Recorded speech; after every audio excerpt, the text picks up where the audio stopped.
I'm so excited to be back. Can't wait to be out on court, and I hope to see you there. Before her feet even touched Austrian ground, the momentum had already exploded. Imagine this.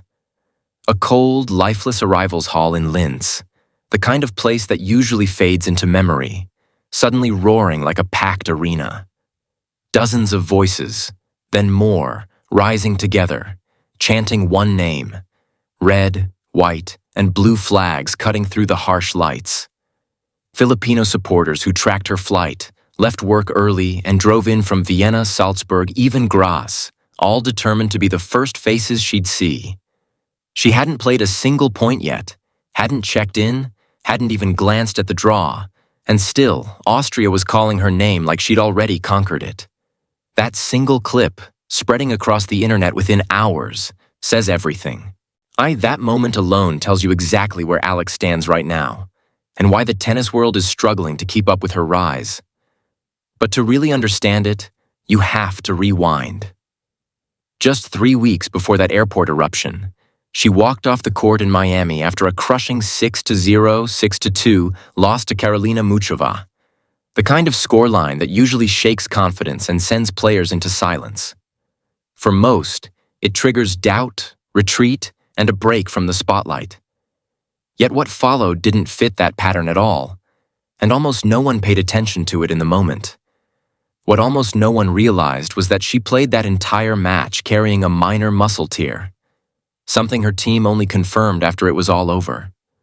No mid-tournament drama, no withdrawal, no long explanation to justify the loss. She showed up, competed, took the hit, and walked away in silence.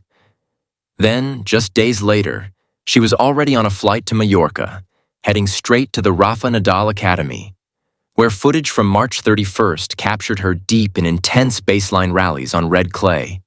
Full swings, sharp lateral movement, zero signs of hesitation. Zero hesitation. Nothing in that footage hinted she'd been managing an injury just weeks earlier. That's not just performance, that's mindset. That's a 20-year-old making it clear the clay doesn't care about excuses, and neither does she. And this is where it gets deeper, because the Rafa Nadal Academy isn't just some polished facility with cameras and perfect lighting. It's a proving ground built by Rafael Nadal himself, the man with 22 Grand Slam titles, including a staggering 14 French Open victories, where resilience isn't taught, it's demanded. And 14 French Open titles alone. That's the standard behind those doors. And now Alex is stepping into that world, preparing to compete on the very surface that built Rafael Nadal into a legend. When he opens that space to a young player, it carries weight. When he publicly calls her like a daughter, it carries even more. In a March 30th interview, Alex revealed something unexpectedly human. She admitted she gets tongue-tied around him, even leaves his messages on read for days, not out of disrespect, but because the pressure of that respect hits differently. Because of the weight of who he is and what he represents, that she sometimes freezes up. Think about that for a second. This is a player who can step into stadiums packed with thousands, block out noise, and compete under extreme pressure. But a message from Rafael Nadal can still make her pause.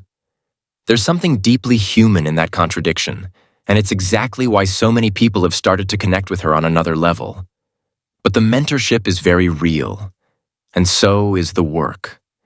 The hours on those clay courts in Mallorca, the grind, the repetition, all of it feeding into that footage of her drilling day after day, sharpening everything in silence, turning pressure into preparation. Before Linz, she looked like someone arriving at a tournament not just hoping to survive, but fully ready to compete. And that shift matters, because her ranking had already slipped to 45 after Miami, and the clay swing was her clearest route back toward the top 30. The equation was straightforward. Make a deep run in Linz, collect the points, and force her way back into the conversation before Stuttgart and Madrid even arrive. Simple on paper, far tougher in reality, especially at 20 years old, coming off a heavy defeat and stepping into her first Linz Open as a seeded player carrying expectation instead of surprise. Conversation shifts. Because when that airport footage dropped, it didn't just add hype. It completely reframed the narrative. Suddenly, the question wasn't only about tennis anymore, or whether Alex could survive a demanding clay swing while ranking pressure builds. It became something bigger, something harder to define. What exactly is happening around this young player, and why does every tournament she enters feel unprepared for the wave that follows her arrival? And that's where the story really sharpens, because now Linz isn't just a draw with Ekaterina Alexandrova as the defending champion. It's a stage where expectation, attention, and momentum collide all at once, and Alex is walking straight into the center of it. The story gets even more interesting when you zoom out. There are roughly 30,000 Filipinos living in Austria alone, an established, deeply rooted community spread across its major cities. But that's only one piece of the picture. Across Europe, the Filipino diaspora is massive. Italy, Germany, the Netherlands, the UK, all within a couple of hours' flight from Linz. And these aren't passive spectators casually noticing a rising player. These are communities capable of organizing fast, showing up loud, and moving with intention when something or someone captures their attention. At the Australian Open and turned a side court into the loudest venue on the entire grounds. These are people who showed up in Dubai and made commentators visibly search for words to describe what they were witnessing. These are people who descended on Indian Wells and Miami with flags and chants and an energy that tournament staff genuinely scrambled to manage. The pattern is not subtle at this point. Australian Open overwhelming Dubai, overwhelming Indian Wells, overwhelming Miami, overwhelming 4 continents, 5 tournaments. And it's the same wave showing up every single time. Yet, according to growing criticism, the Linz Open arrived at this moment with infrastructure and ticketing systems that weren't built for what was about to unfold. One well-known tennis analyst put it bluntly: 30,000 Filipinos already live in Austria, and millions more are just a short flight away. The concern isn't necessarily that the tournament made a deliberate mistake. It's that they simply didn't anticipate the scale of attention she would bring, or prepare for how fast it could grow once it did. Has been happening at tournament after tournament this season. Limited seating allocations, tight general admission access, and an experience that simply hasn't scaled to match a crowd that isn't theoretical. It's documented, visible, and already arriving. And that raises a sharper question. At what point does being caught off guard stop being an excuse and start looking like a decision? Because what people are now calling the Filipino army isn't a metaphor anymore. It's shorthand. Not a flash moment, not a single city spike, but a traveling, coordinated presence that shows up wherever she plays. They're not random spectators drifting into tennis by chance. They are consistent, organized, and emotionally invested, and every tournament on the calendar is beginning to feel that impact the moment she steps on site. Are not a passing social media wave that fades after a week. They represent millions of overseas Filipinos across the world who have found in Alex something sport rarely delivers at this scale: a deep, personal sense of representation.